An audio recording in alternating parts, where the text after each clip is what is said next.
Hello my dear friends and students. इस video में मैंने पैसिव वॉइस के अंतर्गत कुछ ऐसे वाक्यों को लिया है जिनको हम एक्टिव वॉइस में न बना करके पैसिव वॉइस में वाक्यों को कंस्ट्रक्ट करेंगे।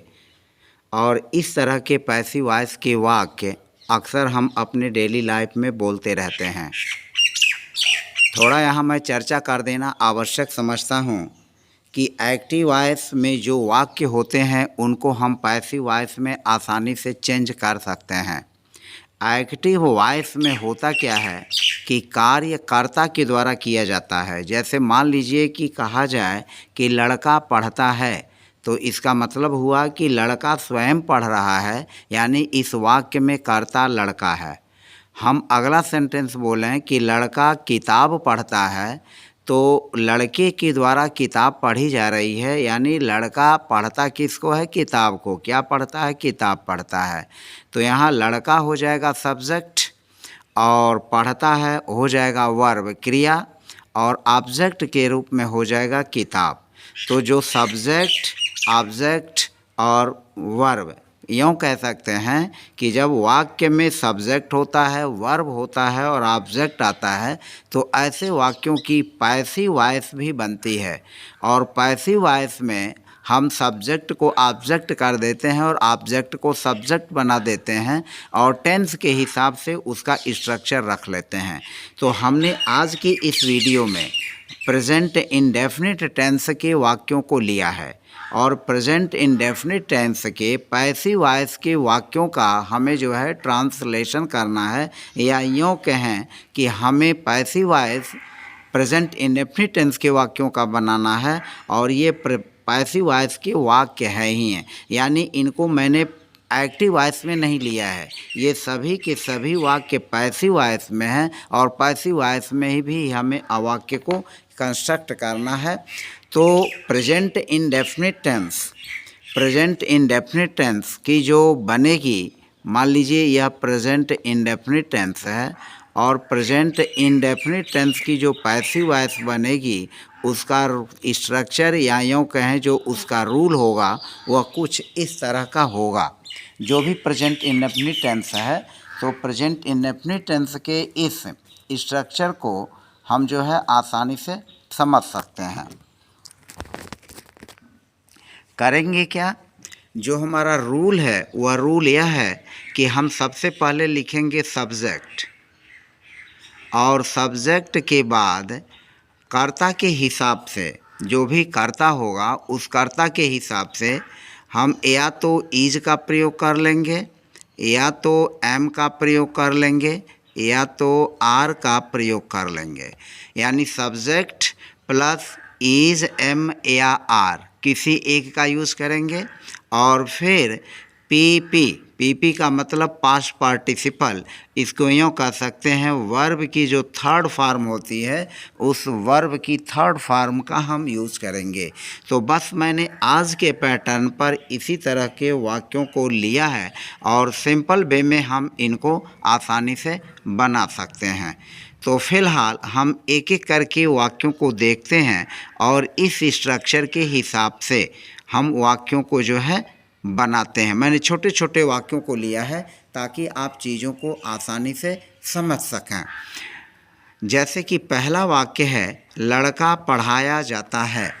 इस वाक्य को गौर से देखें तो यहाँ है लड़का पढ़ाया जाता है, तो सबसे पहले सब्जेक्ट के रूप में हम लिखेंगे नंबर 1 पर लड़के को। और फिर इसमें एक चीज़ और है, जो वाक्य के अंत में आता है, यह सब जाने अर्थ में आता है, और जाने अर्थ में यहाँ इनकी मीनिंग गो नहीं होती है। यहाँ ध्यान रखेंगे कि लड़का पढ़ाया जाता है, तो जाता है कि हम मीनिंग गोज नहीं रखेंगे या गो नहीं रखेंगे, क्योंकि यह जो है वाच्य का यानी वायस का रूप है। प्रेरणार्थक क्रिया के रूप में नहीं, बल्कि यूँ कहें कि जो एक्टिव वॉइस से पैसिव वॉइस में वाक्य आते हैं, तो वाच्य के रूप में, जिनको हम पैसिव वॉइस मतलब पैसिव वॉइस जिसको हम कहते हैं हिंदी में कर्मवाच्य, तो यह कर्मवाच्य के रूप में हमारा वाक्य आता है। और हम यहाँ गोज या गो नहीं लिखते हैं, पहले हम सब्जेक्ट लिखेंगे। सब्जेक्ट अगर एक वचन है, जैसे अगर सब्जेक्ट आपका ही है, सब्जेक्ट ही है, या यूँ कहें सी है, या राम है, इस तरह के सब्जेक्ट है, सब्जेक्ट सिंगुलर है, तो हम इज का प्रयोग कर लेंगे अगर इस तरह का है तो। और अगर आई है, अगर यहाँ आई है तो आई के लिए हम एम का प्रयोग कर लेंगे। और वाक्य में अगर वी है, जैसे सब्जेक्ट हमारा वी है, दे है, प्लूरल है, तो वहाँ पर हम आर का यूज कर लेंगे, यानी आई के साथ एम का यूज होगा। प्लूरल सब्जेक्ट है, वी है, दे है, बॉयज़ है, गर्ल्स है, तो हम आर का यूज कर लेंगे। और उसके बाद अगर सब्जेक्ट सिंगुलर है, जैसे ही, शी, राम, मोहन, सीता, गीता, इस तरह का है, पौधा है, तो इस तरह का अगर है तो हम क्रिया के रूप में ईज का यूज कर लेंगे। और इस पैटर्न पर जो हमने स्ट्रक्चर लिखा है, सब्जेक्ट प्लस ईज या एम या आर और प्लस पीपी, यानी क्रिया का थर्ड फॉर्म, इसके आधार पर हम वाक्य को बना लेंगे। तो फिलहाल आइए एक एक करके जो सिंपल सेंटेंसेस को मैंने लिया है, इनको अच्छी तरह से सीखते हैं। लड़का पढ़ाया जाता है, तो लड़का को लिखेंगे अ बॉय, यहाँ हो जाएगा अ बॉय, यह हुआ अ बॉय। और चूंकि अ बॉय सिंगुलर नाउन है, यानी सिंगुलर सब्जेक्ट है, तो हम रखेंगे इज, अ बॉय इज। और टीच मीन्स पढ़ाना, तो टीच का थर्ड फॉर्म हो जाएगा टाट, TAUGHT, तो यह हो जाएगा अ बॉय इज टाट, लड़का जो है पढ़ाया जाता है, अ बॉय इज टाट। फिर नेक्स्ट सेंटेंस है लड़की पढ़ाई जाती है, तो अ गर्ल, यहाँ पर लिखेंगे अ गर्ल, अ गर्ल, चूँकि अ गर्ल सिंगुलर है तो यहाँ पर लिखेंगे इज, अ गर्ल इज टाट, अ गर्ल इज टाट, लड़की पढ़ाई जाती है। तो अब यहाँ देखें अ गर्ल और अ बॉय दोनों सिंगुलर सब्जेक्ट हैं, तो इसलिए इज का यूज हुआ। और वर्ब की थर्ड फॉर्म अर्थात पीपी यानी V3 का यूज किया गया। बकरी चराई जाती है, तो यहाँ लिखेंगे a goat, a goat is, a goat is grazed, a goat is grazed, तो बकरी चराई जाती है, यह हो जाएगा अ गोट, सिंगुलर सब्जेक्ट, तो हमने इज का यूज किया। सिंपल सेंटेंसेस को मैंने लिया है ताकि आप चीज़ों को आसानी से समझ सकें। तो यह हो जाएगा अ गोट इज ग्रेस्ड, यह हो जाएगा बकरी चराई जाती है, अ गोट इज ग्रेस्ड। लड़के पढ़ाए जाते हैं, अब यहाँ लड़के बहुवचन हुआ, प्लूरल सब्जेक्ट हुआ, तो लिखेंगे बॉयज, बॉयज़ आर। अब यहाँ प्लूरल सब्जेक्ट के लिए हम आर का यूज कर लेंगे, तो बॉयज़ आर टाट, बॉयज़ आर टाट। पैसिव वॉइस में जो वर्ब होता है वह वर्ब कर्ता के हिसाब से नहीं चलता है, यहाँ वर्ब की थर्ड फॉर्म लगती है, तो यहाँ पर थर्ड फॉर्म लगने के नाते यहाँ जो कर्ता है, कर्ता के हिसाब से इस क्रिया यानी V3 का कोई मतलब नहीं है। खेत जोते जाते हैं, तो यहाँ पर देखें खेत जोते जाते हैं, तो यहाँ खेत प्लूरल होगा क्योंकि हमने यूज किया है जाते हैं, तो यहाँ पर खेत बहुवचन होगा, तो लिखेंगे fields, fields are, fields are ploughed, fields are ploughed, खेत जोते जाते हैं। फील्ड्स बहुवचन हुआ और प्लूरल हुआ, प्लूरल के साथ यहाँ वर्ब प्लूरल हुआ और हमारा जो है वर्ब का थर्ड फॉर्म पीपी हो गया, तो फील्ड्स आर प्लाउड, खेत जोते जाते हैं।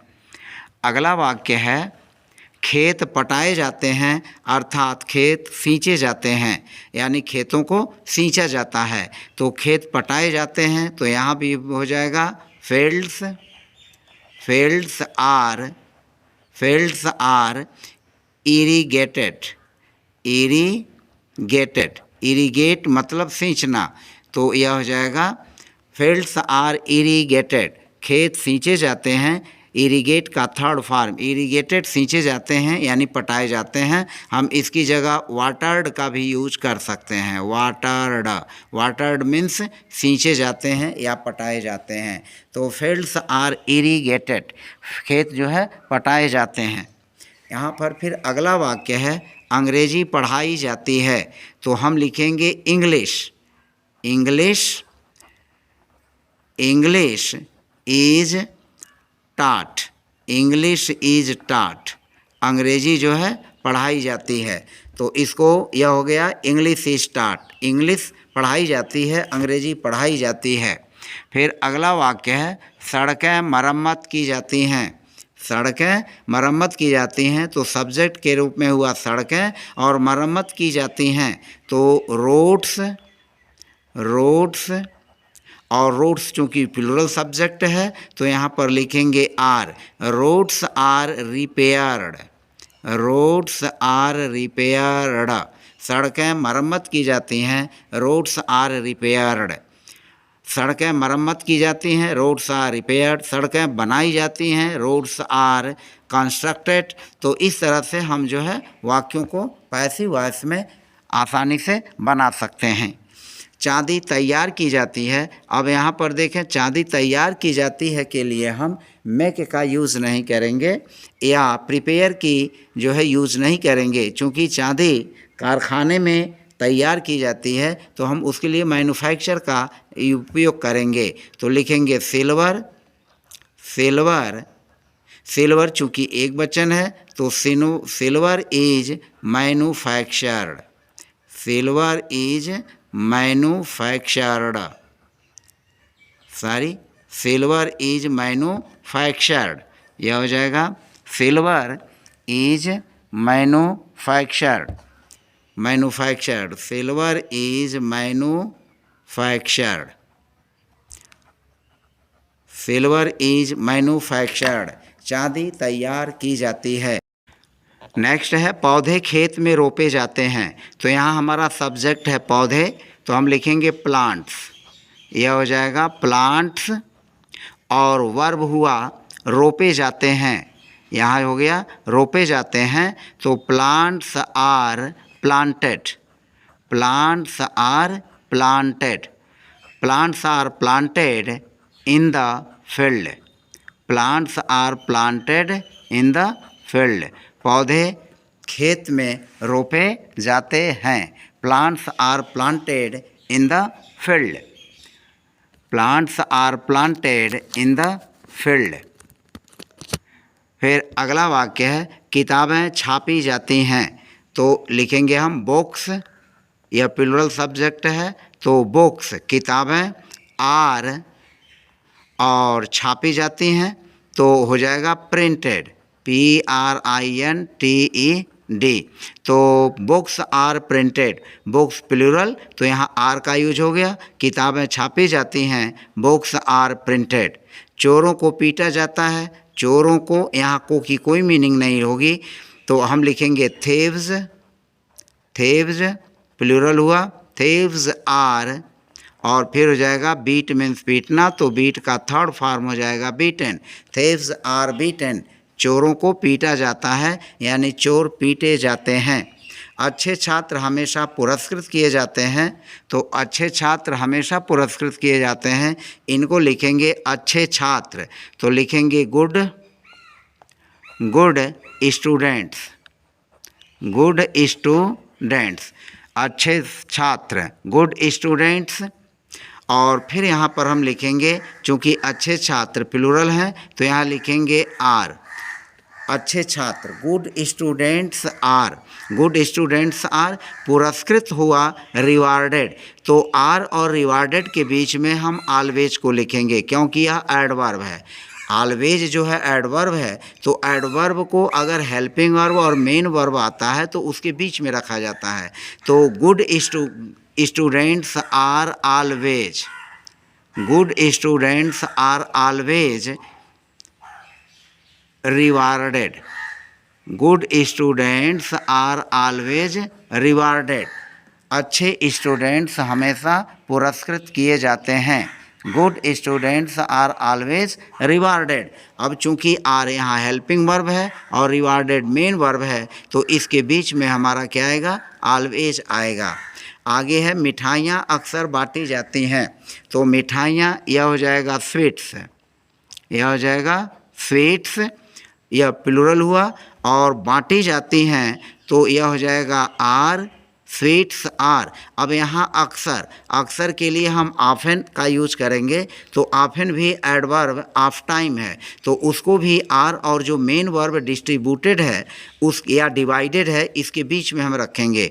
तो sweets are often, sweets are often, और फिर हो जाएगा distributed, distributed, sweets are often distributed. तो आर हेल्पिंग वर्ब और डिस्ट्रीब्यूटेड मेन वर्ब, इसके बीच में हम एडवर्ब ऑफ टाइम ऑफन को रखेंगे। स्वीट्स आर ऑफन डिस्ट्रीब्यूटेड, मिठाइयाँ अक्सर बांटी जाती हैं। फिर अगला है मिठाइयाँ कभी कभार बांटी जाती हैं, मिठाइयाँ कभी कभार बांटी जाती हैं, तो इसको भी हम उसी तरह से लिखेंगे स्वीट्स आर, स्वीट्स आर।